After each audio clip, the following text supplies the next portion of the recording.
A People's History of the United States by Howard Zinn. Picture yourself on a pristine white sand beach. The water sparkles like diamonds. The sun kisses your skin and everything feels right with the world. Then something catches your eye on the horizon. A vessel unlike anything you've ever seen, growing larger as it approaches. Strange men emerge from the waves carrying long, gleaming objects.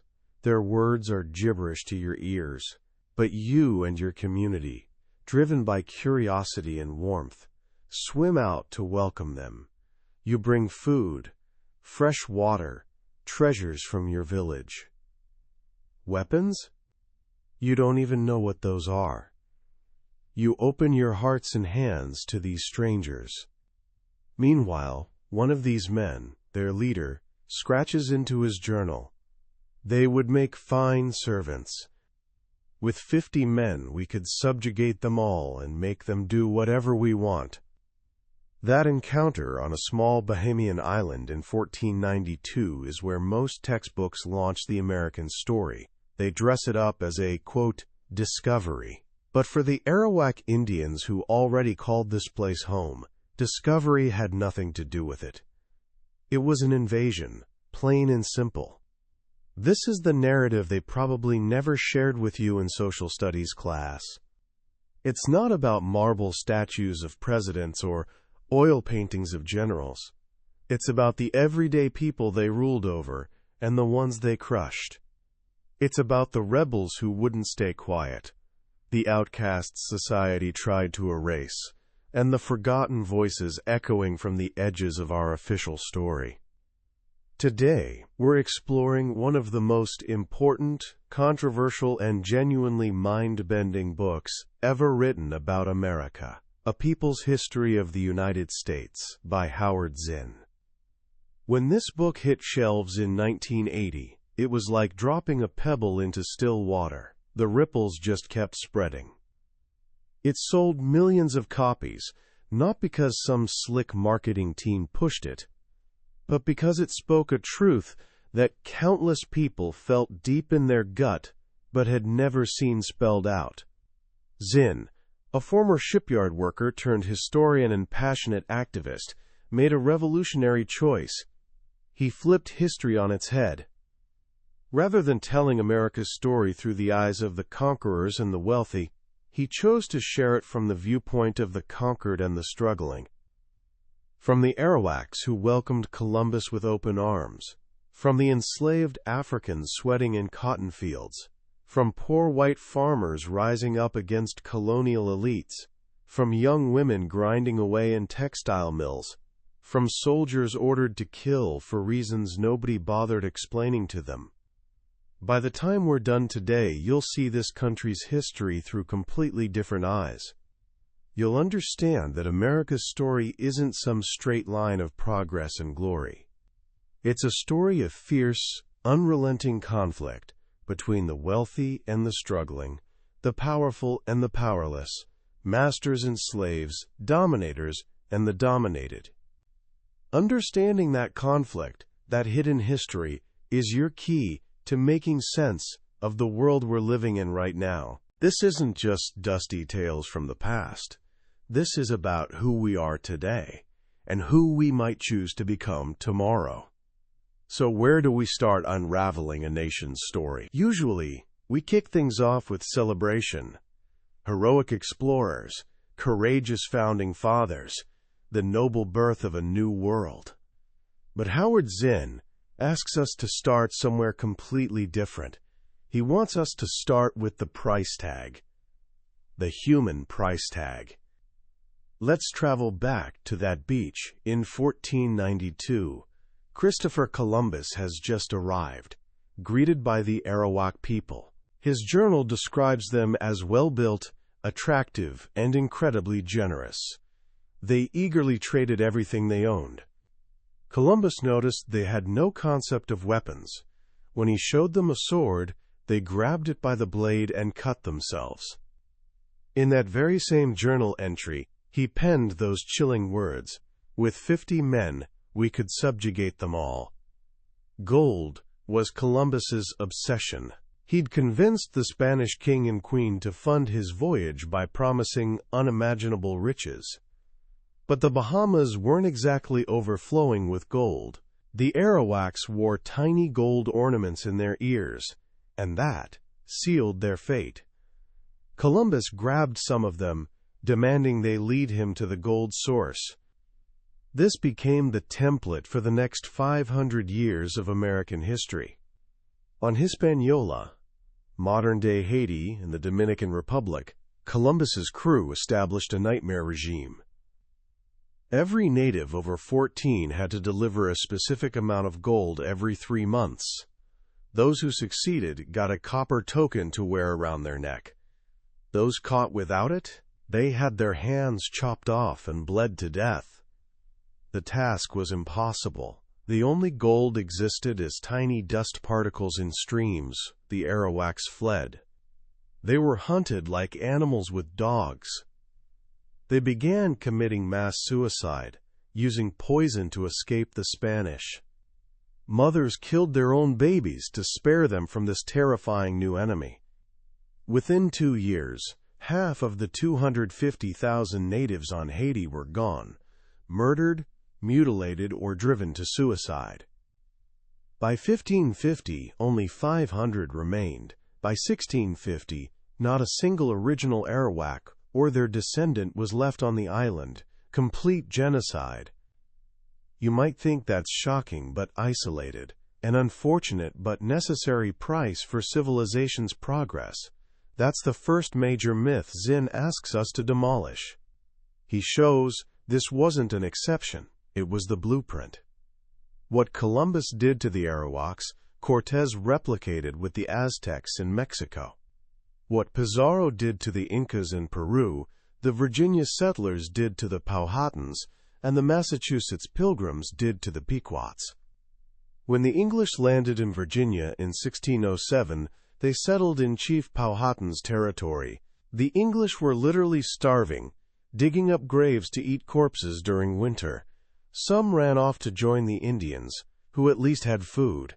Instead of learning from the natives, the colonial governor sent soldiers to take revenge. They torched an Indian village, killed 15 or 16 people, destroyed their corn, and captured the queen and her children. They threw the children overboard, and, as one colonist casually wrote, shot OWTT their brains in the water. The English couldn't enslave the Indians. They were too resourceful on their own land. They couldn't live peacefully with them because they wanted their land. So extermination became the answer. Official policy became deception. Pretend peace, let the Indians plant their corn, then right before harvest, attack, kill as many as possible, and burn everything. This pattern repeated itself endlessly. In New England, the Puritans, those folks were taught were seeking religious freedom, used the Bible to justify stealing Indian land. They declared it a legal vacuum because the Indians hadn't subdued it European style. In 1636, they went to war against the Pequot tribe. They surrounded a Pequot village on the Mystic River, set it ablaze, and shot anyone trying to escape. William Bradford, Plymouth's governor, described it as a fearful sight to see them thus frying in the fire, and the streams of blood quenching the same. He called it a sweet sacrifice, and thanked God. History, Zinn reminds us, is never neutral. Choosing to celebrate Columbus's navigation skills while barely mentioning his genocide is an ideological choice. It's saying, sure, bad stuff happened, but it wasn't that important in the big picture. It buries atrocities under the romance of progress. But progress for whom? Zinn's entire book answers that question. He argues American history isn't about one united people. It's about fierce conflicts of interest between conquerors and conquered, masters and slaves, capitalists and workers, rich and poor. In a world of victims and executioners, Zinn says, thinking people shouldn't side with the executioners. So he retells our history from the other side. The Constitution story is told from the slaves' standpoint. Andrew Jackson's story is seen through Cherokee eyes as he drove them from their land. Industrialism's rise is witnessed by young women working in Lowell textile mills. This isn't about guilt for the past. It's about understanding how that past created our present. The easy acceptance of atrocities as a deplorable but necessary price to pay for progress, Zinn writes, is still with us. That acceptance began with the very first interactions on this continent. It was cemented by another foundational crime, slavery. In 1619, a year before the Pilgrims landed at Plymouth Rock, a ship arrived in Virginia carrying about 20 Africans. They answered the colonists' desperate need for labor. Virginians couldn't force Indians to work, and there weren't enough white indentured servants to cultivate the wildly profitable tobacco fields. So they turned to African slaves. Why them? Because they were helpless. They'd been ripped from their land, culture, and families. They were packed onto ships in coffin-sized spaces, chained together in darkness, choking on the stench of their own waste. Maybe 1 in 3 died during the journey. But profits were so enormous the trade continued for centuries. By 1800, 10 to 15 million Africans had been transported to the Americas. Africa lost an estimated 15 million human beings to this slave trade, the brutal engine of early capitalism. The myth we're often fed is that racism is somehow natural, some deep-seated hatred of white against black. Zinn argues this is a convenient lie. Slavery wasn't born from racism. Racism was born from slavery. Think about it. The first white settlers desperately needed labor. Africans were available, vulnerable, and profitable. Enslaving them was a practical business decision. But how do you justify treating humans like cattle? You create an ideology. You declare them less than human. You use skin color as a mark of inferiority. Racism became the convenient, self-perpetuating justification for economic exploitation. But even this system wasn't perfect. The colonists lived in constant fear, not just of slave rebellion, but that poor, angry whites would join with black slaves to overthrow the whole system. This is a crucial, often hidden part of our story. In the early days, white indentured servants and black slaves often worked together, lived together, and ran away together. They saw each other as sharing the same miserable situation. In 1676, this fear became reality in something called Bacon's Rebellion. Virginia was run by a small elite of wealthy landowners in Jamestown. They'd pushed poor white frontiersmen westward into Indian territory, then refused to protect them from attacks. A wealthy landowner named Nathaniel Bacon harnessed the anger of these poor whites, along with black slaves and white servants. They marched on Jamestown, burned it down, and sent the governor running. The rebellion was eventually crushed. Leaders were hanged. But the ruling class learned something valuable. They had to divide the poor. So they started making concessions to poor whites, a few more rights, a little more status. They began teaching them that no matter how poor they were, being white made them superior to any black person. They gave poor white men guns and jobs as plantation overseers, turning them into guards for the system. This, Zinn says, was the birth of a complex and ingenious control system. The ruling class maintained power by creating a buffer class of slightly privileged people who'd help control the truly oppressed. They created a screen of racial contempt to separate dangerous poor whites from dangerous black slaves. This brings us to the American Revolution, We think of it as a united fight for freedom against English tyranny. But was it really? By 1760, there had been 18 uprisings aimed at overthrowing colonial governments, 6 black rebellions, and 40 riots. The colonies were seething with class anger. Poor tenant farmers against rich landlords, city mechanics against wealthy merchants. The Revolution's leaders, men like George Washington, Thomas Jefferson, John Hancock, were part of the colonial elite. They were wealthy landowners and merchants.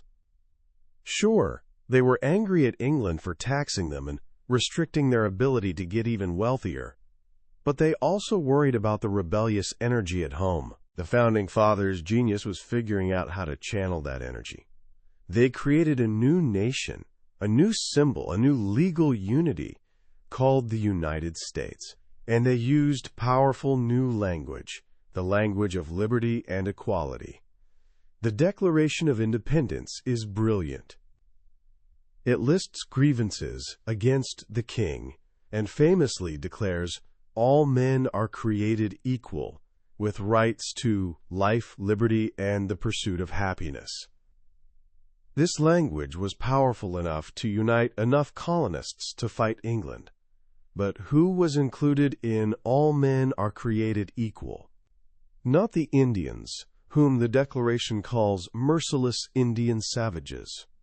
Not the black slaves, who made up 1/5 of the population. Not women, who were politically invisible. The Declaration was for white, property-owning men. The Revolution itself wasn't a war of poor against rich. It was fought by the poor, for the rich. The wealthy could avoid the draft by paying for a substitute. The poor had to serve. When Continental Army soldiers mutinied over not being paid or fed, George Washington had the leaders executed. After the war, when debt-ridden Massachusetts farmers, many Revolutionary War veterans, rebelled against the new government in Shays' Rebellion, the new elite crushed them militarily. The Constitution, written in 1787, wasn't a document for the people. It was created by 55 wealthy men to protect their own interests. Historian Charles Beard, who studied the framers' economic backgrounds, found most were lawyers, landowners, slaveholders, and moneylenders. They created a strong central government that could protect them from rebellions like Shays, enforce contracts, collect taxes, and protect their property. They created a representation system favoring the wealthy. The president wouldn't be elected by the people, but by electors. Senators would be chosen by state legislatures. They created a Supreme Court, appointed for life, as the ultimate guardian of the existing order. This is what Zinn calls a kind of revolution. The colonial elite got rid of England, but kept the wealth and power system intact. They gave just enough rights to just enough white males to create broad support and act as a buffer against Indians, slaves, and very poor whites. They created the most effective national control system in modern history, combining the appearance of liberty with the reality of class rule. And what about the other half of the population, the women? Zinn dedicates a chapter to what he calls the intimately oppressed.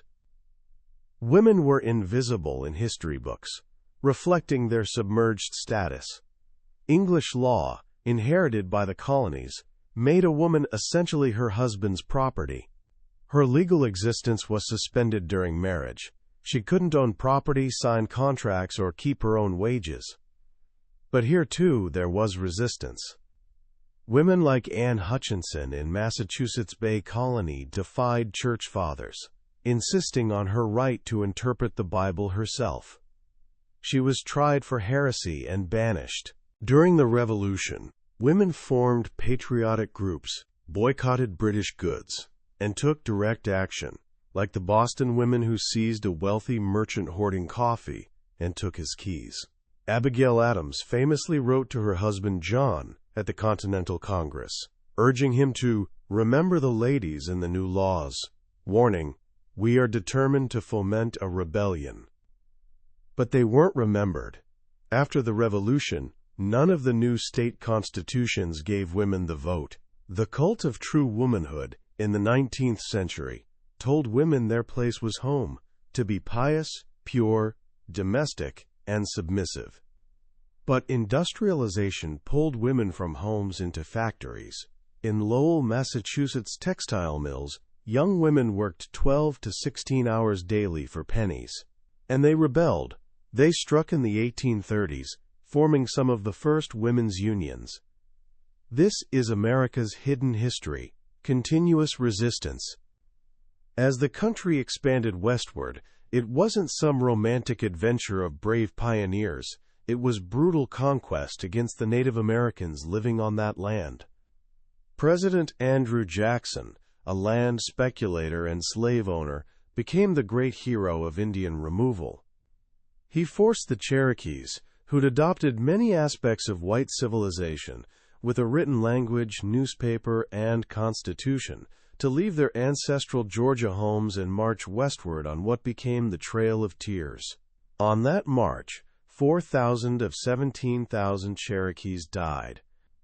Jackson told them that beyond the Mississippi they'd possess the land as long as grass grows or water runs. Like hundreds of other promises made to Indians, it was broken. Westward expansion led directly to war with Mexico in 1846.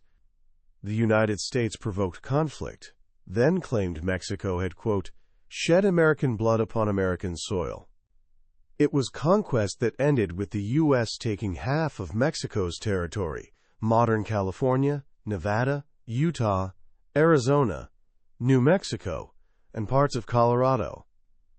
All this new land became a battleground over slavery's extension, leading to the Civil War. The Civil War, Zinn argues, wasn't started by Abraham Lincoln to free slaves. It was a war to save the Union and, more importantly, to save the industrializing North's economic system, which conflicted with the South's agrarian, slave-based system. Lincoln personally opposed slavery but was a cautious politician. His first priority was keeping the Union together.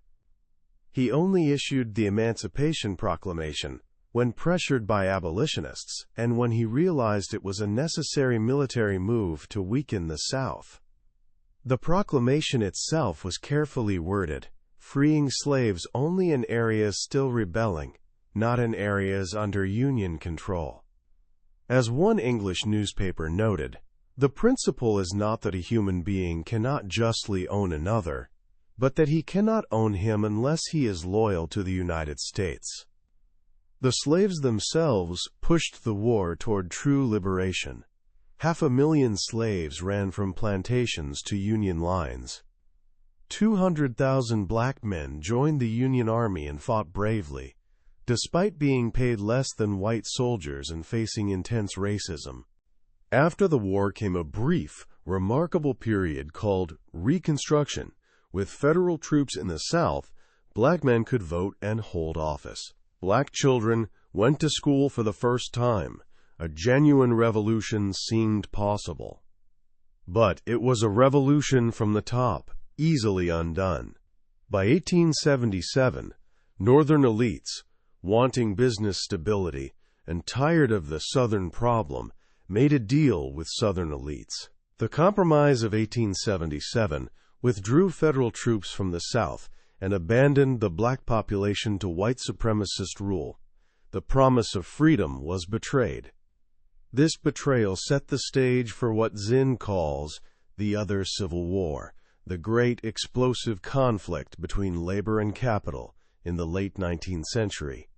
This was the robber baron era, men like Rockefeller, Carnegie, and Morgan building enormous fortunes while their workers toiled in dangerous conditions for starvation wages. And the workers fought back. There were massive, violent strikes, like the great 1877 railroad strike that shook the country, the 1886 Haymarket Affair, the 1892 Homestead Strike, the 1894 Pullman Strike. In each case, workers met the combined force of corporations and government. Police, militia, and federal troops were used repeatedly to break strikes and jail labor leaders. The courts sided with the rich. The Supreme Court interpreted the 14th Amendment, supposedly protecting black people's rights, as protecting corporations, calling them persons who couldn't be deprived of property without due process. Meanwhile, millions of farmers, crushed by debt and exploited by railroads and banks, organized the greatest agrarian rebellion in American history, the populist movement. They created the People's Party, and for a moment a powerful alliance of farmers and workers, black and white, seemed ready to challenge the system. But the movement was ultimately absorbed and defeated by the Democratic Party, which played on racial fears to divide the poor. How did the system survive all this rebellion? Zinn points to two powerful tools. First, patriotism, especially during wartime. Just as class anger reached a boiling point, the country was swept into the 1898 Spanish-American War. Theodore Roosevelt called it a, quote, splendid little war. It was a war for empire, to take Cuba, Puerto Rico, Guam, and the Philippines from Spain and bring them into America's sphere of influence. It was about opening foreign markets for American goods. And it united the country in a common cause, drowning class resentment in nationalistic fervor. As one politician said, the war gave the country a new appetite, the yearning to show our strength. The taste of empire is in the mouth of the people. The second tool was reform. The progressive era of the early 1900s wasn't, Zinn argues, a great victory for the people. It was calculated reforms from the top, designed to quiet growing socialist and labor movements and stabilize the capitalist system. Men like Theodore Roosevelt and Woodrow Wilson weren't trustbusters. They were trust regulators. They didn't want to destroy corporations.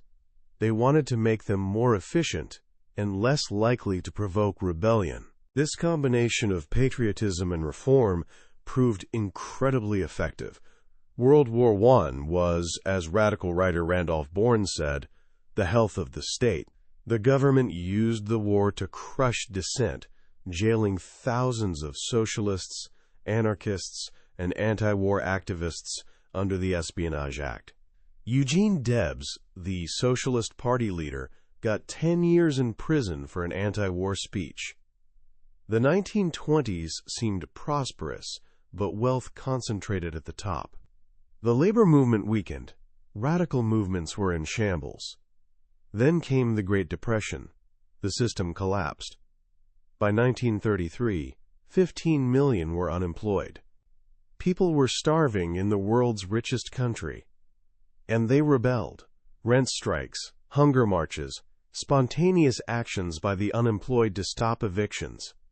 In spring 1932, 20,000 unemployed World War I veterans, the Bonus Army, marched on Washington demanding help, and President Hoover ordered the Army, led by Douglas MacArthur, to drive them out with tear gas and bayonets. In this atmosphere of crisis and rebellion, Franklin D. Roosevelt was elected. The New Deal was, like progressive reforms, a way to save capitalism from itself. It gave just enough help to just enough people to prevent full-scale revolution, jobs, unemployment insurance, Social Security. It legalized unions through the Wagner Act, but it didn't fundamentally change wealth and power distribution. What ended the Depression wasn't the New Deal, it was World War II. The war created millions of jobs and enormous corporate profits. And once again, patriotism and a common enemy united the country and silenced dissent. World War II was portrayed as a people's war against fascism. Hitler's Germany was unspeakable evil. But Zinn asks us to examine closely the Allied powers, motives, and actions. The United States had done little to stop fascism in the 1930s. It wasn't Hitler's persecution of Jews that brought America to war, but the Japanese attack on Pearl Harbor, an attack on a link in the American Pacific Empire. During the war, the U.S. fought a segregated war with black soldiers in separate units. It rounded up 110,000 Japanese Americans on the West Coast and put them in concentration camps. It ended the war by dropping atomic bombs on Hiroshima and Nagasaki's civilian populations, acts of terror that were militarily unnecessary, as Japan was already on the verge of surrender. After the war, the United States emerged as the dominant world power. It created a permanent war economy and global empire, justifying everything with a new crusade, the Cold War, against communism. The government used communist fear to suppress dissent at home, with loyalty oaths and witch hunts, and to justify military interventions worldwide in Greece, Korea, Iran, Guatemala, Cuba. And then came Vietnam. The Vietnam War was the culmination of this empire history. It was war against a peasant revolutionary movement in a tiny country, modern technology against organized humans. And the humans won. The United States dropped more bombs on Vietnam than in all of World War II. It used napalm and chemical poisons. It killed hundreds of thousands of civilians, but it couldn't break the Vietnamese people's will. At home, it created the greatest anti-war movement the nation had seen. It started with students and civil rights activists, but grew to include veterans, soldiers, priests, nuns, and millions of ordinary Americans. It was a movement questioning not just the war, but the entire system that produced it. This home rebellion, Zinn argues, was critical in ending the war. The government couldn't fight abroad while its own people were in revolt. The 60s and 70s were a time of astonishing uprisings. The Black Revolt, the Women's Movement, the Indian Movement, the Prisoners' Movement, all the silenced and forgotten groups found their voice. It was a time of surprises, when the system seemed, for a moment, to be losing control. The government responded with co-optation and repression. It passed new civil rights laws. It brought a few black and women leaders into the system. It also used the FBI and police to harass, disrupt, and destroy militant groups like the Black Panthers. The Watergate scandal that brought down Richard Nixon seemed like a victory for the people. But Zinn sees it differently, the system cleansing itself of a clumsy rule-breaker. It got rid of Nixon but kept the system of imperial power and corporate control intact. The presidencies of Carter, Reagan, and Bush, Democrat or Republican, continued the same basic policies: huge military budgets, tax cuts for the rich, cuts in social programs for the poor, and support for repressive regimes abroad, friendly to American business. The gap between rich and poor grew wider than ever. Bill Clinton's 1992 election brought promises of change, but his presidency largely continued the bipartisan consensus of serving corporate interests while making small public concessions. This brings us to Zinn's final, powerful idea, the coming revolt of the guards. He argues the American system has been maintained not just by the 1% at the top, but by the loyalty of a large group of guards, the middle class, professionals, police, soldiers. These people get enough rewards to keep them on the elite's side, acting as a buffer between the very rich and very poor. But what happens when the guards themselves become disillusioned? When the middle class feels its own economic insecurity, when soldiers refuse to fight, when government employees leak secrets, when the people running the system no longer believe in it. This, Zinn says, is the great hope for the future. He believes the system, in its relentless pursuit of profit and power, is beginning to fail not just the poor, but the middle classes too. Economic anxieties, environmental disasters, the moral sickness of endless wars. These problems can no longer be confined to ghettos or battlefields. They're affecting everyone. The future is uncertain, but Zinn ends not with prediction, but with hope. Hope that the 99% will one day recognize their common interest and common enemy. That prisoners and guards will realize they're in the same prison. That people will discover their own power to resist, organize, and create a new kind of society based on cooperation, not competition, on human need, not corporate profit. He reminds us of the countless, often unreported acts of resistance throughout our history. And he concludes that this permanent adversarial culture holds the promise of a different, more humane future. So what do we take away from this powerful and for many unsettling journey through American history?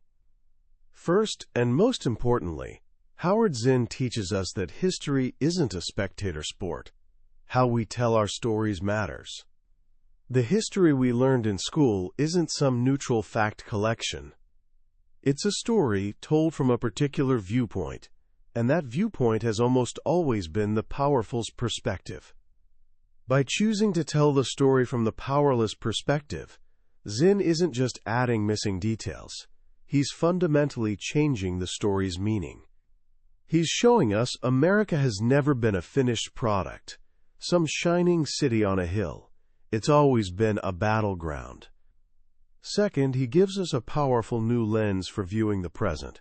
When we see government talk about the national interest in a foreign war, we can ask, whose interest? When politicians talk about economic growth, we can ask, growth for whom? When we see conflict between two groups of poor people, black and white, native-born and immigrant, we can ask, who benefits from this division? Zinn's history inoculates us against the soothing, unifying rhetoric that so often masks exploitation's reality.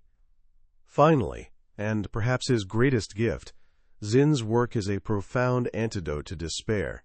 It would be easy to read this oppression history and feel hopeless, but that's not the book's effect. On the contrary, it's a story of incredible resilience, a testament to the enduring human spirit. Despite the overwhelming power of the state, corporations, military, police, people have never stopped fighting back. The slaves who rebelled, the women who organized, the workers who struck, the soldiers who refused to fight, these are Zinn's true heroes. He shows us that change, real change, has never come from the top. It's always come from the bottom. From collective actions of ordinary people who decided the world they were given wasn't the world they had to accept. So what can you do with this knowledge? Start by questioning.